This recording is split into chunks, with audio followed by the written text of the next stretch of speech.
Hey guys, this is Dr. Rones with your lesson, the last lesson of Chapter 4 on functions and relations.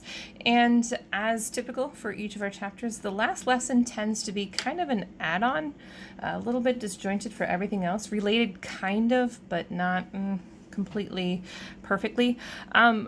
And that's the case here too, but at the same time, this is a really important lesson.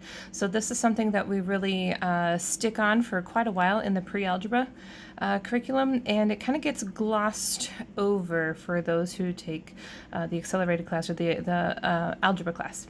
So this lesson, though, is still really important. So although it's kind of the add-on to the chapter, you should still, pay close attention, try to commit these things to memory, because these are going to be used in the future, even if they don't fit perfectly in a lesson. But before I get started, of course, this is not going to be a perfect lesson. Another math teacher might teach it a different way, and that's absolutely great, because maybe another student learns from that teacher better. So I'm not going to say that all of my lessons are amazing, but I do try my best. So this lesson lends itself to we're not making fun of people and their relationships, but it kind of lends itself to the phrase, not all relationships are functional. And I want to start with this funny picture. That looks like the worst family vacation ever. That can't be real. But that is an example of perhaps a dysfunctional family relationship. People joke that, their families are not super functional. I think some degree of dysfunctional is normal in a family. But anyway, that's the extent of the analogy that we're going to use there. It's kind of funny, but not. We're not making fun of people, okay? Don't tell people I'm making fun of people. Okay, so let's talk about functional relationships. The word function and the word relation or relationship mean something mathematically, so let's define that so that you can tell the difference between them. Sorry, I had to switch back to my master because I realized that the one that I had just a second ago had all the answers on it. Okay, so a relationship or a relation is any set of ordered pairs. They could be generated by an equation, or they could be totally random. So in this case, I have an equation, x squared is y. So that means whatever this number is squared is the value of y. So negative 2 squared, negative 2 times negative 2 is 4. Negative 1 squared, negative 1 times negative 1 is 1. 0 squared is 0. 1 squared is 1. 2 squared is 4. So these numbers have a relationship in which when I put this number in, I get that number out. But this can also be completely random. So I have some dice here, and they were labeled X and Y, but that one looks a little smudgy. So let's make an XY table here.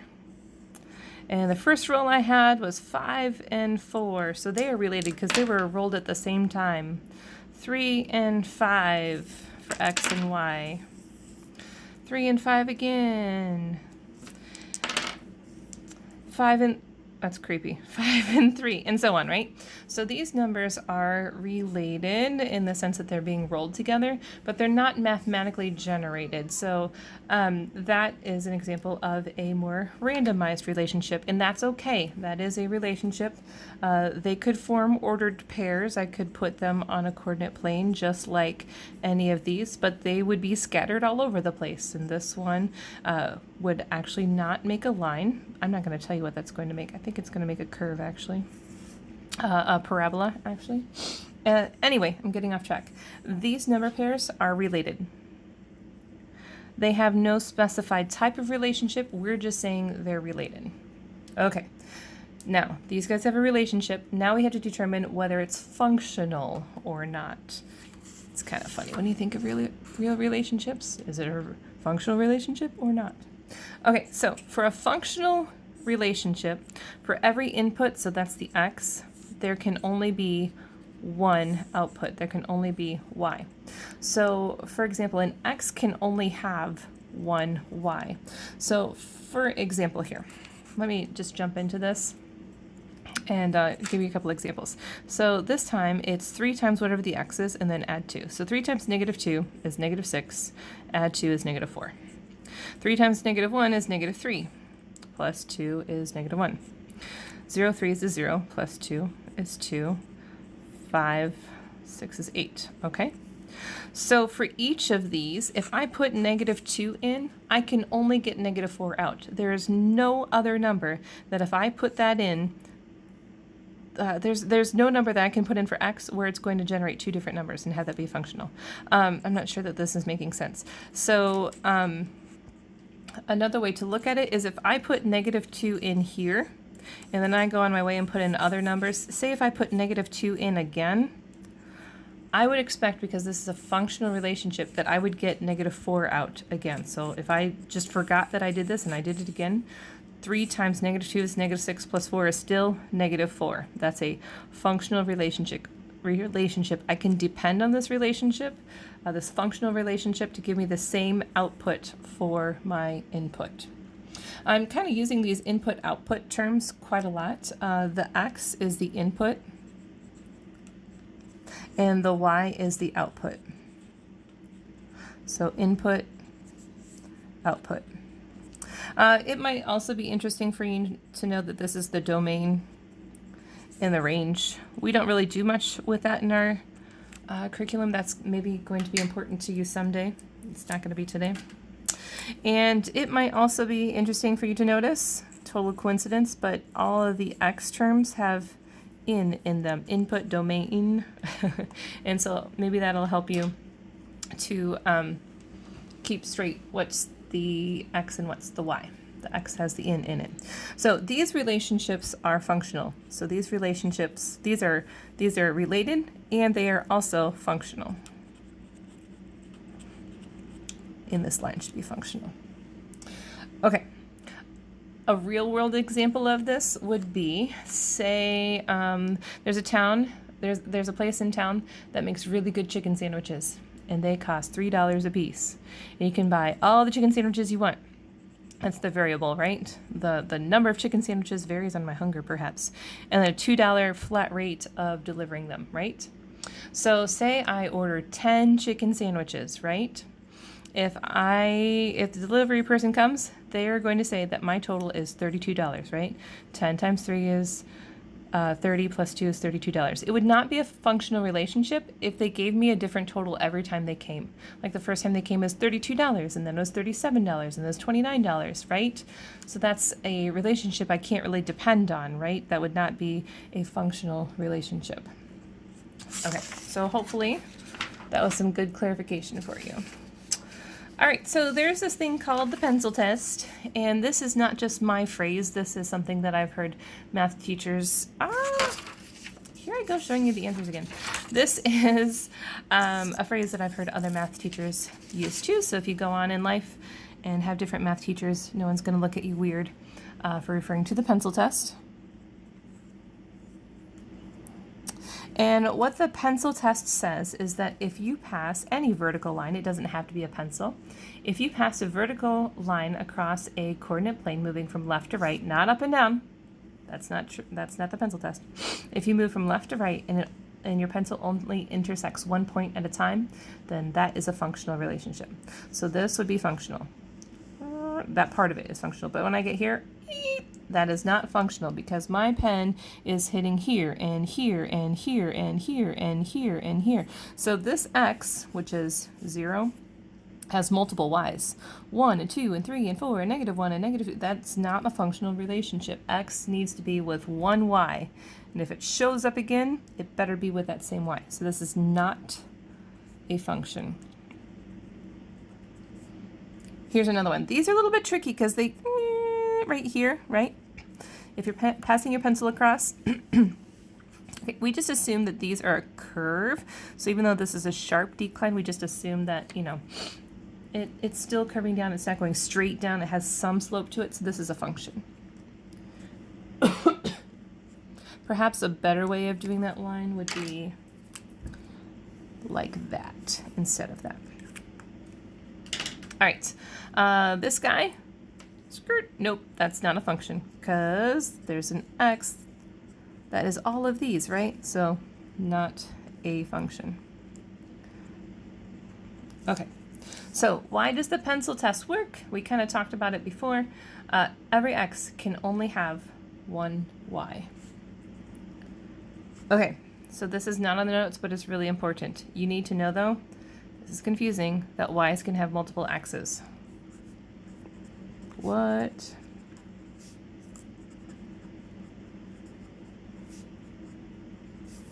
So let us do a little review here, okay? So if I'm going to make some numbers here, my XY table. So here's X and Y.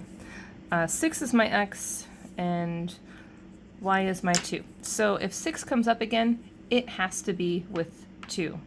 However, if 2 shows up as Y again, it doesn't necessarily have to be with 6. Confusing, but I'll show you. 2 and 1. These are fine. 3 and 6. Don't have any repeats yet. 4 and 3. Okay, 6 and 1. Okay, this is where this ceases to be a functional relationship because 6 is with 2 and then 6 is with 1. And that can't be. It can either be with 2 or it can be with 1. Does that make sense? I hope. Okay, let's pretend that never happened and we'll keep going. What if I roll and I get, oh, I'm totally going to make this up for the sake of time. Let's say I get 6 and 1. 1 and 6. This is fine, right? But look, 6 is with 3 and 6 is with 1. That is okay. That is still a functional relationship. Okay, do you want to do one more through just in case I've confused you? Whee! Okay, one more. So we have 2 and 4, and as we go, you tell me when this is not a functional relationship anymore. I'm just going to keep rolling. You ask yourself, at what point was this no longer a functional relationship?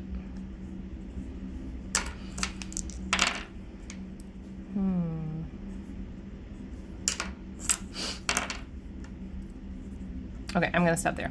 So, at what point did this stop being a functional relationship? Here. 2 is with 4, then 2 shows up back again with 1. Well, that's not okay. If 2 is going to show up again, it needs to be with 4, but it's not. So, this is where this stopped being functional. Now, let's say you focused in on this. The 4 is showing up twice. 4 can be with 2, and 4 can be with 4, and that's okay. So let me kind of alter this. So if I took out this line and this line, because 2 can only have one output, this table here is still functional, right? Because if I had a repeat, say of I don't know, 2 again, that's still functional, right? Okay. Hopefully that makes sense. I think you'll be okay. That usually clarifies for kids. Okay, so let's go into what's the cool stuff I can do with this. So this is called function form of writing numbers. This is beyond what we are required to do in algebra. However, it's super necessary for other skills in life, and it's not too hard to learn. So here's our function. So this is kind of like a machine. And there's an input. You put something into this machine and you get something out. So let's say we put a 4 into this machine. Okay. And so x is 4. So this time we're going to do it f of 4 because now x is 4. That means I'm going to do 2 times 4 minus 3. So therefore my output is 2 times 4 is 8 minus 3 is 5. Okay, so you could say f of 4 is 5. When I put 4 in my machine, I got 5 out. Now I could do that same machine with, I don't know, 6. If x is 6, I could say f of 6 equals 2x minus 3. Or f of 6 equals 2 6's minus 3. Or f of 6 equals 12 minus 3, which is 9, right? All right, so that means when I put 6 into my machine, I got 9 out. It's kind of a little extra there. Went off the notes. Sorry, guys. Okay, so as we're working this out, we're just substituting in for x and simplifying. It's not like an equation that you solve. That gets kids confused. They see the equal sign and they feel like they have to solve something, and you don't.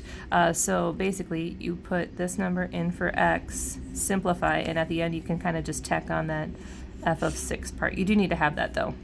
Okay, if you just write 9 and don't tell me what the input was, then we have problems. So you should write f of 6 equals 9. That would be the appropriate way to write your answer.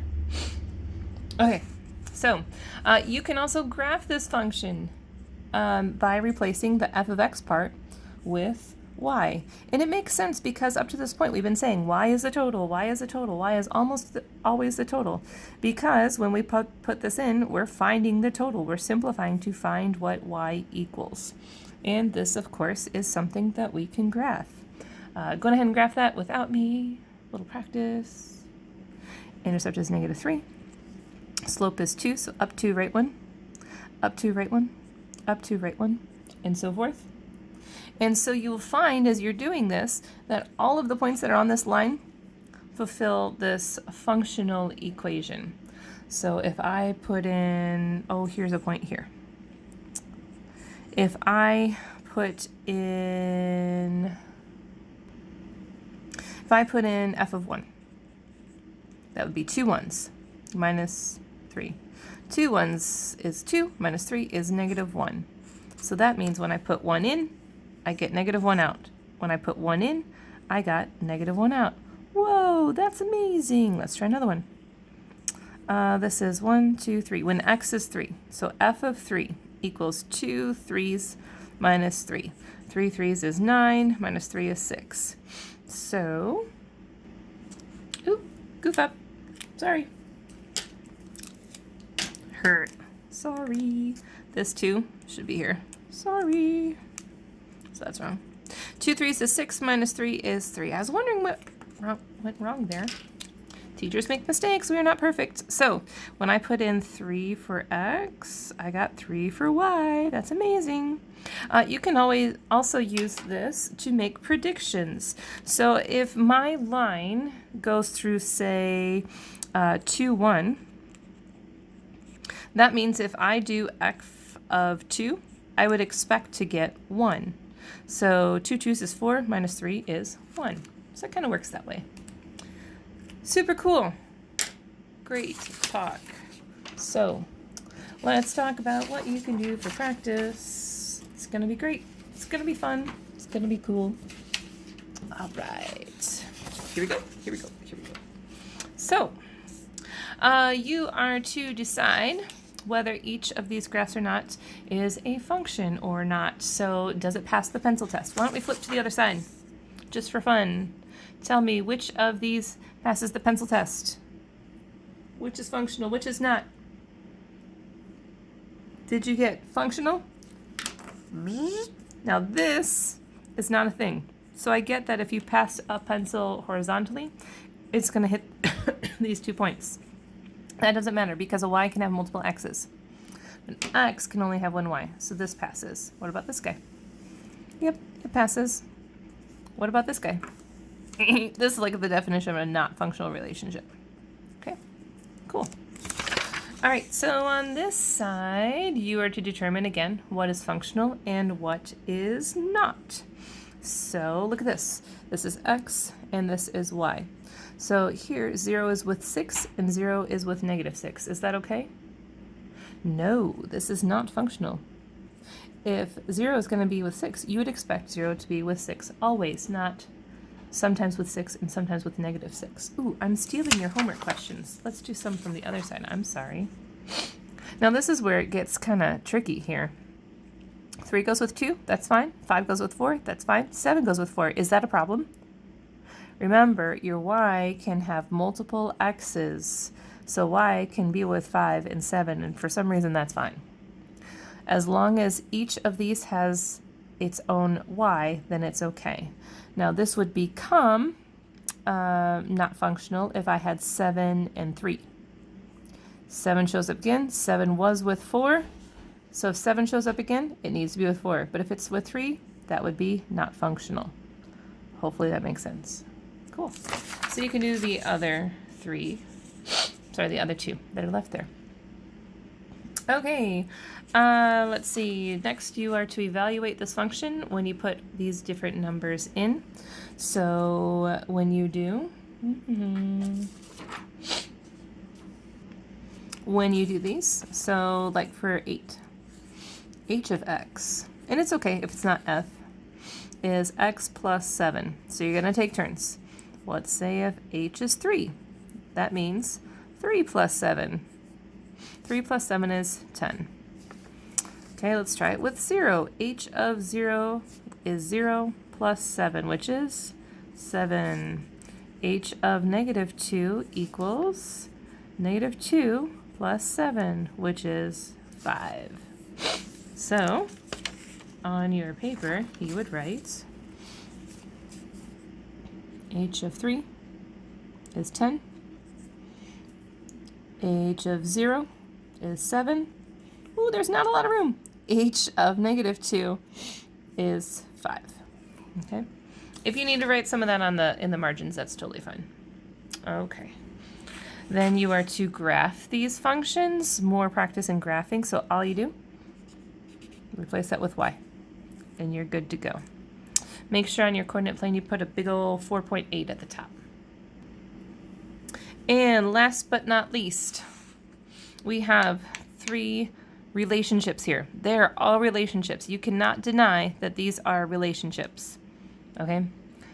The question is, are they functional or not? And I don't want to actually give you any more help than that. I want to see what you can do independently. All right.